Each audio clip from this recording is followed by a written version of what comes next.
ስኬትም ሆነ ውድቀት የሚጀምረው ከአንድ ነገር ነው። እሱም ከአስተሳሰባችን። አብዛኛው ስኬታማ ብለን የምንቀናባቸው ሰዎች አስተሳሰባቸውን በማስተካከላቸው አሁን ላሉበት ደረጃ ደርሰዋል። ዓለማችን ውስጥ ካሉት ትላልቅና ስመጥር ባለሀብቶች መካከል አብዛኞቹ ኢንተርፕረነር ናቸው። ስለዚህ እንዴት ነው ኢንተርፕረነር መሆን የምንችለው? እንዴት ነው ስራ ፈጣሪ መሆን የምንችለው የሚለውን በዝርዝር የምንመለከት ይሆናል።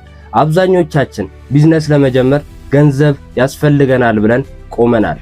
ገንዘብ ያስፈልገናል፣ ልክ ነው። ነገር ግን የሚቀድመው ነገር አስተሳሰባችንን ማስተካከል ነው። ይህንን ቪዲዮ በሶስት ፓርት የተከፈለ ነው። አንደኛው ስኬታማ ለመሆን ማድረግ ያለብን ባህሪያት ወይም ልማዶች ምንድናቸው የሚለውን በዝርዝር እንመለከታለን። ከዛ በኋላ እንዴት ስራ ፈጣሪ መሆን እንችላለን የሚለውን ደግሞ በፓርት 2 እንመለከታለን።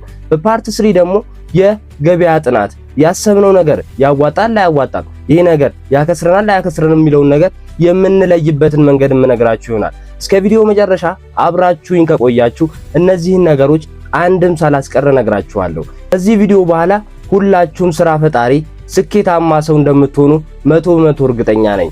ከናንተ የሚጠበቀው ይህንን ቪዲዮ እስከ መጨረሻው መመልከት። ለማታውቁኝ ሰዎች ዮሐንስ ግዛው እባላለሁ።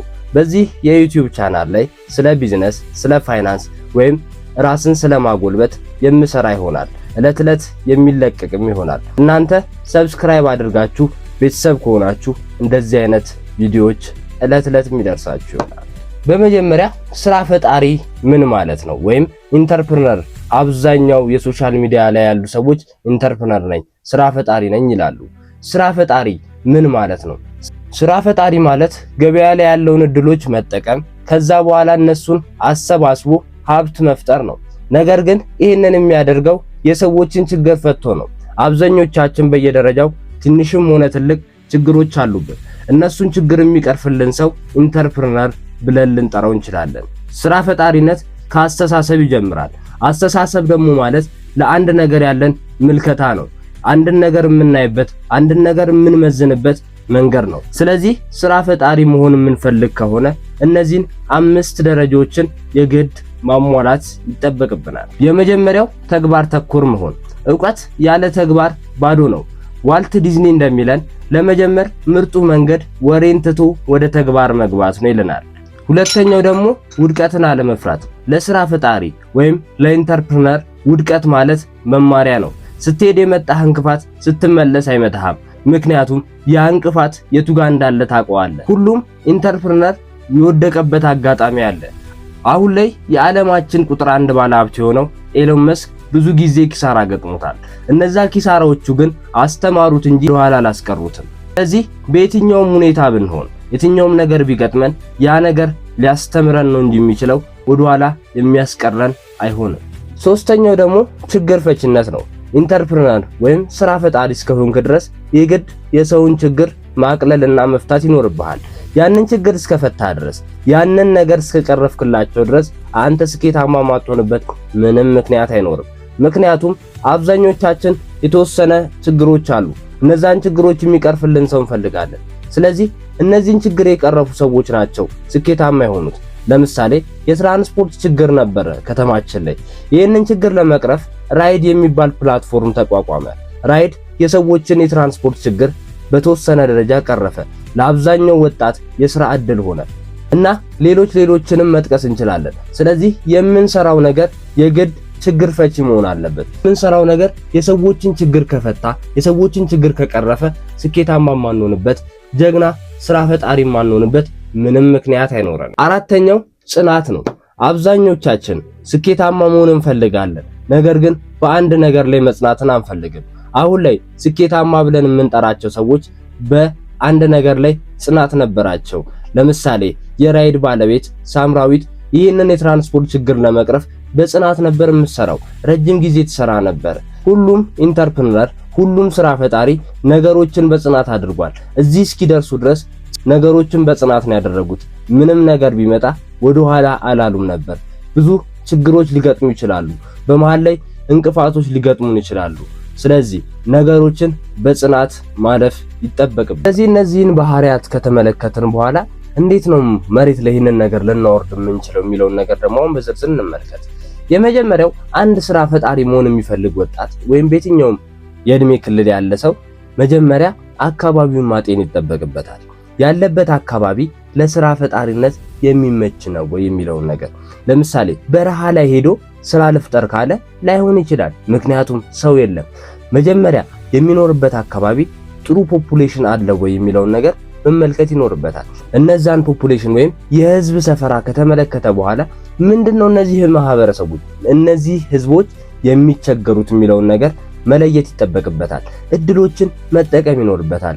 አንድ ወዳጄ ነበረ ወደ ለገጣፉ አካባቢ ቤት ገዝቶ ሄደ። ከዛ ያ ወዳጄ እዛ አካባቢ የሆነ ስራ መጀመር ፈልጋለሁ ብሎ ጠየቀኝ። ነገር ግን እዛ አካባቢ ምን እየተሰራ ነው? አብዛኛው ሰው በምን እየተቸገረ ነው አልኩት። እንደ አብዛኛው ሰው እንስሳ እርባታ ነበር ያሰበው። ነገር ግን ተው እሱን ስራ እንዳሰራ አልኩት። ለምን አለኝ። ይህንን ስራ አብዛኛው ሰው እየሰራ ነው። ስለዚህ ለእንስሳዎቹ መኖ ያስፈልጋቸዋል አንድ፣ ከዛም በላይ ደግሞ ውሃ ያስፈልጋቸዋል። ስለዚህ አንተ ችግር ፈቺ ነህ እንጂ የነሱ ላይ ተጨማሪ ችግር አትሆንባቸው። ስለዚህ ለነሱ የሚጠቅመው ነገር የትኛው ነው? መኖ የሚያቀርብ ብዙ አለ። ስለዚህ አንተ ከከርሰ ምድር ውሃ አውጣና ለነዚህ ለእንስሳቶች የሚሆን ውሃ፣ ለማህበረሰቡ የሚሆን ውሃ አቅርብ አልኩት። በአጭር ጊዜ ነበር ስኬታማ የሆነው። ስለዚህ ነገሮችን ማየት ያለብን ሰው ስለጀመረው ያንን ነገር መጀመር የለብንም። የሆነ ሰው የሆነ ነገር ስላደረገ እኛም ማድረግ የለብንም። ምክንያቱም ያ ነገር ዋጋ ያስከፍለናል።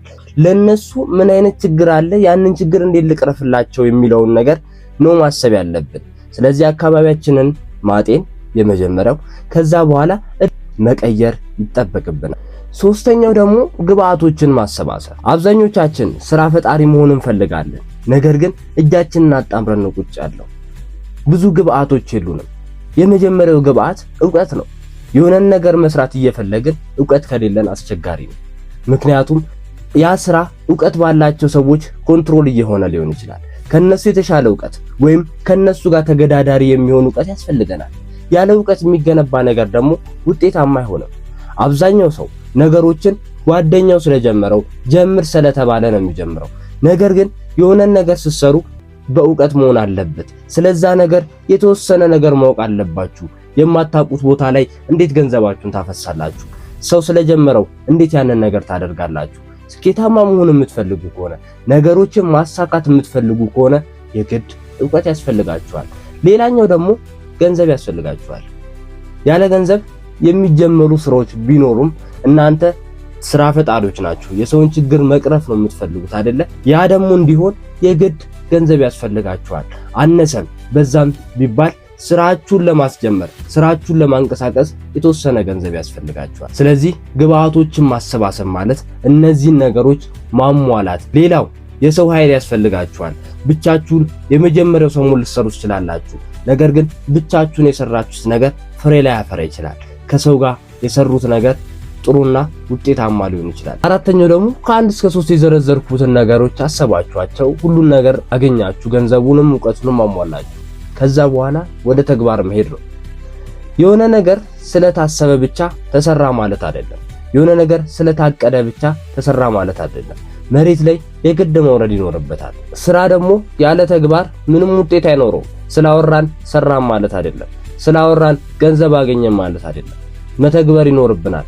ያንን ደግሞ ለመተግበር የግድ ቁርጠኛ መሆን ይጠበቅብናል። በቁርጠኝነት ያንን ነገር መተግበር ይጠበቅብናል። ራይት ብራዘርስ የሚባሉት ሁለት ወንድማማቾች በእቅድ ላይ ብቻ አስፍሮት ቢሆን ኖሮ እስካሁን አውሮፕላን ባልተሰራ ነበረ።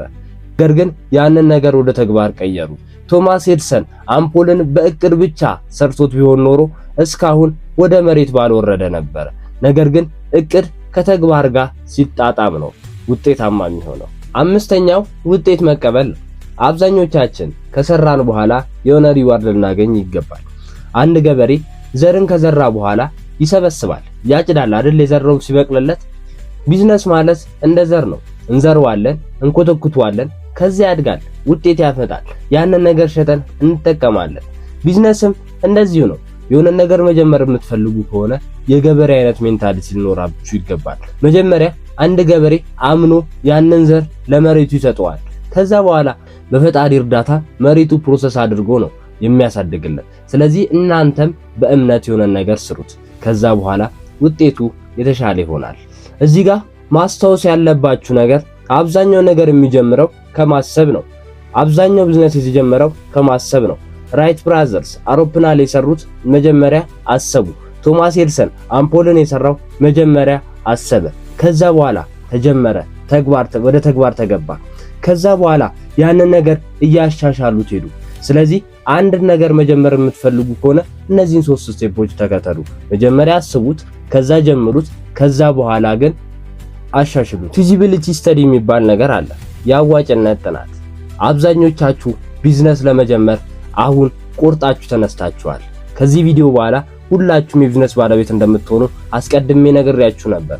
ነገር ግን ቢዝነሳችሁ አሰባችሁት፣ በዚህ ደረጃ ስትራክቸር ካደረጋችሁት በኋላ ፊዚቢሊቲ ስተዲ የግድ ማድረግ ይጠበቅባችኋል፣ ወይም የአዋጭነት ጥናት። ምክንያቱም አብዛኛው ቢዝነስ ኦነር የሚሰራው ገንዘብ ለማግኘት ነው፣ ትርፍ ለማግኘት ነው። መስራት የምትፈልጉ ከሆነ ፊዚቢሊቲ ስተዲ የግድ ያስፈልጋችኋል። ስለዚህ ይህንን የአዋጭነት ጥናት እንዴት ነው የምንከተለው ኦር እንዴት ነው ልናቅ የምንችለው የሚለውን ነገር ደግሞ አጠር አድርጌ ልንገራችሁ። ማንኛውም ሐሳብ የንግድ ዕድል ነው ብለን ልናስብ አንችልም። ምክንያቱም አንዳንዱ ሐሳቦች ስላንሰራቸው ጥቅም ላይ ሰጡን ይችላሉ። ስለዚህ ፊዚቢሊቲ ስተዲ አስፈላጊ ሆነው ለዚህ ነው። አዋጭነት ጥናት ስናደርግ ማርኬቴቢሊቲውን ነው የምናየው። ይሄን ነገር ገበያው ይፈልገዋል ወይ፣ እዛ ቦታ ላይ ይሄ ነገር ይፈለጋል የሚለውን ነገር መለየት ይጠበቅብናል። ምክንያቱም እዛ አካባቢ የዚህ ነገር ፍላጎት ከሌለ፣ የዚህ አይነት ችግር ከሌለ ምንም አይነት ትርጉም ሊኖሩ አይችልም። ያለ ቦታው ኮፊ ሃውስ እንከፍትና ከዛ በኋላ ከሰርን እንላለን። መጀመሪያ የአዋጭነት ጥናት ስላልሰራን ነው።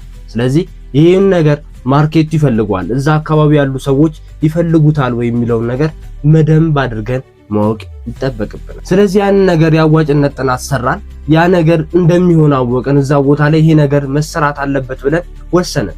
ከዛ ያን ከወሰንን በኋላ ያንን ነገር ለመስራት ጥሬ ዕቃ አገኛለሁ ወይ፣ የሆነን ለምሳሌ አንድ ሰው ዳቦ መስራት የሚፈልግ ከሆነ ስንዴ በብዛት አገኛለሁ ወይ፣ በጥራት አገኛለሁ ወይ የሚለውን ነገር መለየት ይጠበቅብናል።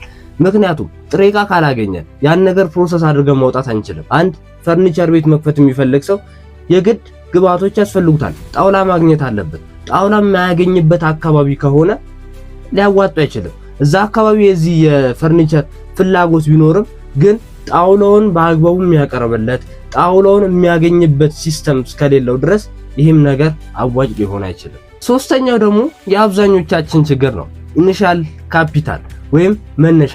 አብዛኛው ሰው የሆነን ቢዝነስ መጀመር ይፈልጋል፣ አይምሮ ላይ ሁሉ ነገር አለ፣ ሁለቱን ስቴፖች ያሟላና እዚህ ጋር ግን ስታክ ያደርጋል። ይህንን ነገር ለመስራት ካፒታል አለኝ ወይ ብሎ ያስባል። ካፒታል ደግሞ የለውም፣ ገንዘብ ይህንን ነገር ለመጀመር የሚበቃ ገንዘብ የለውም። ስለዚህ MVP መጠቀም ይኖርበታል። ሚኒመም ቫልዩ ፕሮዳክት ይባላል። ያን ነገር ሲጀምር አነስ አድርጎ መጀመር ነው።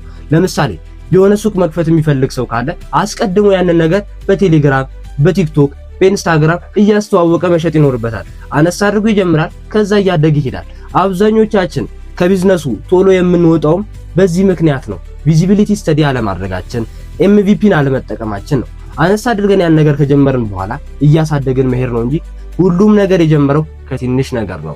አማዞን የተነሳው ከትንሽ ነገር ነው። ትልቁ ጉግል የተነሳው ከትንሽ ነገር ነው። ሁሉም ነገር ከትንሽ ነገር ሲሆን ነው አዋጭም፣ አትራፊም፣ አስተማሪም የሚሆነው። ቪዲዮውን እስከዚህ ድረስ ከተመለከታችሁት የሆነ ቫልዩ እንዳገኛችሁ ተስፋ አደርጋለሁ። እናንተም ያገኛችሁትን ቫልዩ ወይም ያገኛችሁትን ዕውቀት እስቲ ሼር አድርጓቸው። ቢዝነስ ለመጀመር ለሚያስበው ወዳጃችሁ ይህንን ቪዲዮ ሼር ብታደርጉለት ውለታ እንደዋላችሁለት ነው የሚያስበው። ለሚቀጥለው ጊዜ እስከምንገናኝ ድረስ ቸር ቆዩኝ።